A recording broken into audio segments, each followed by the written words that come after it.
लेकिन सरकार अपने लोगों से बात करने की बजाय जिस तरह से गोले बरसा रही है, मैं जब से यहाँ हूँ पिछले 2.5-3 घंटे में तकरीबन 200 के लगभग गोले यहाँ पर बरसाए जा चुके हैं। ये क्या है, क्या कर रहे हैं? किसानों की मांग क्या है, मजदूरों की मांग क्या है? वो तो सरकार को पहले ही पूरी कर देनी थी।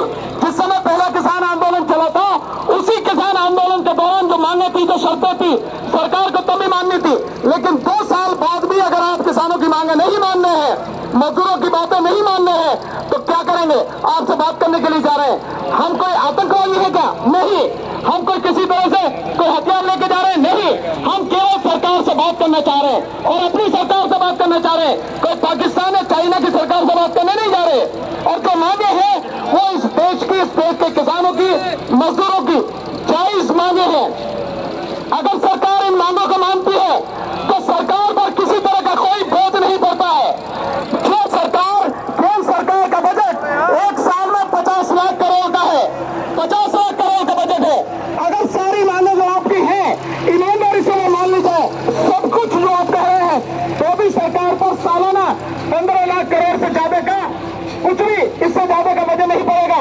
लेकिन 50 लाख करोड़ में जो आप दे रहे हो, किसानों की मांगे कितने हैं? किसान सरकारी आंकड़े के हिसाब से इस देश में 14 करोड़ 64 लाख सरकार, ये किसान परिवार है, 14 करोड़ 64 लाख। और इसी तरह से 10 करोड़ जो किसानों से जुड़े हुए जो खेती मजदूर है वो है।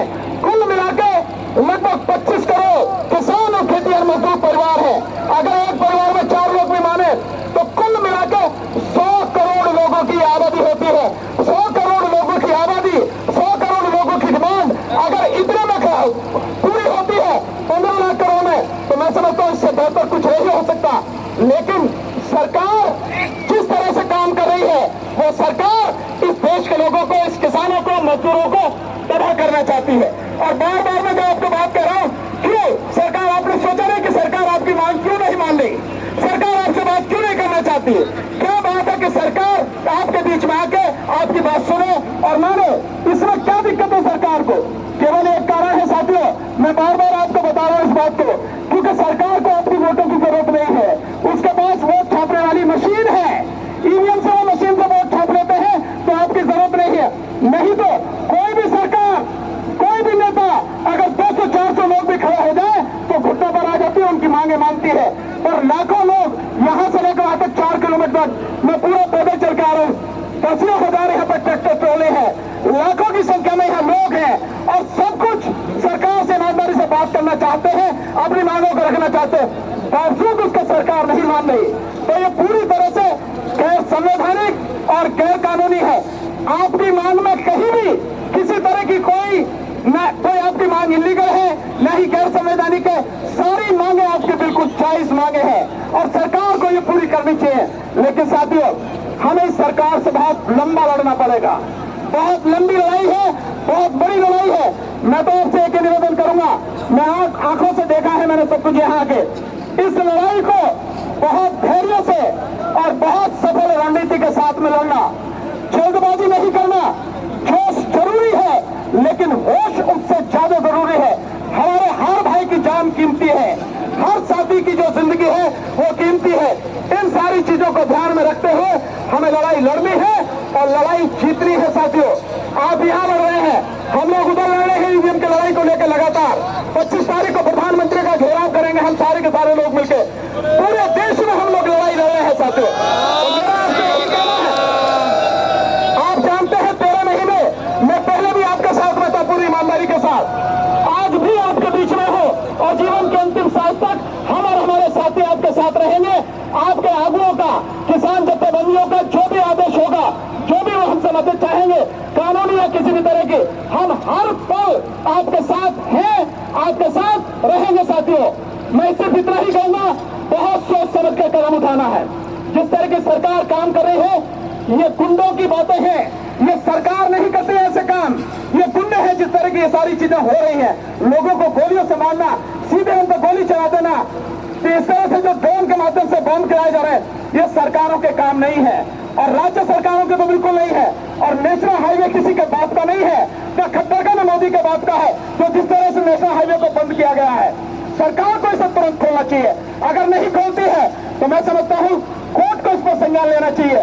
जो चीजें सबको दिख रही है, मुझे समझ में नहीं आता कि वो कोर्ट को क्यों नहीं दिखते, वो अदालतों को क्यों नहीं दिखती है कि इतना बड़ा अत्याचार हो रहा है, इतना बड़ा अन्याय हो रहा है। ये सारी चीजें बहुत दुखद है साथियों। फिर इसलिए कहता हूं बहुत संभल के हमें कदम बढ़ाना है। एक एक जान कीमती है, एक एक भाई की जिंदगी कीमती है साथियों। लड़ना है और जीतना है, लेकिन सुरक्षित भी रहना है साथियों। इन सारी चीजों को ध्यान में रखना। बस आपने मुझे मौका दिया, मैं आपके बीच में हूं, आपकी आवाज को विश्वास दिलाता हूं, जितनी भी दूर तक पहुंचा सकता हूं।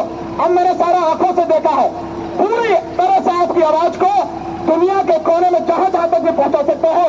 मैं अपनी तरफ से उसमें कोई कसर रहूंगा नहीं साथियों। आपकी आवाज पूरी देश दुनिया तक पहुंचे, उसके लिए संघर्ष करता रहूंगा साथियों। बहुत बहुत शुक्रिया, आपने मेरी बात सुनी और बहुत ही ध्यान से सुनी।